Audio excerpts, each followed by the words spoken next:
السلام علیکم ورحمۃ اللہ وبرکاتہ۔ دعا فرمائیں، ہمارے وسیم بھائی ہیں، بہت پیارے بھائی ہیں، ہمارے دوست ہیں۔ مسجد کے سامنے ان کی شاپ ہے، بیمار ہیں، دعا فرمائیں اللہ پاک ان کو صحت تندرستی دے۔ اور کل ہمارے سہیل بھائی کے والد صاحب کا بھی ایکسیڈنٹ ہو گیا ہے، وہ گر گئے موٹر سائیکل سے، پاؤں میں چوٹ لگی ہیں، تو ان کے لیے بھی دعا کریں اللہ پاک ان کو بھی شفا دے، شفا کاملہ عاجلہ نافع نصیب فرمائے۔ اور ہماری عاجلہ باجی ہیں اور جیلان رضا کی بہنیں ہیں، وہ بیمار ہیں، دعا کریں اللہ پاک ان کو شفا دے، ان کے والدین کو شفا دے، ان کے نانا نانی دادا دادی کی مغفرت فرمائے، جو زندہ ان کی بھی اور جو فوت ہو گئے ان کی بھی۔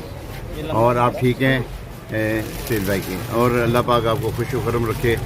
حالات آج کل بڑے خراب ہوئے ہیں ہمارے ملک کے، آپ دعا کریں ہمارے ملک عزیز پاکستان پر اللہ تبارک تعالیٰ اپنا فضل کرم نازل فرمائے، اور دعا فرمائے اللہ تبارک تعالیٰ گناہوں سے بچ کر نیکیوں پر استقامت دے اور اپنا منظور نظر بنا دے ہمیں۔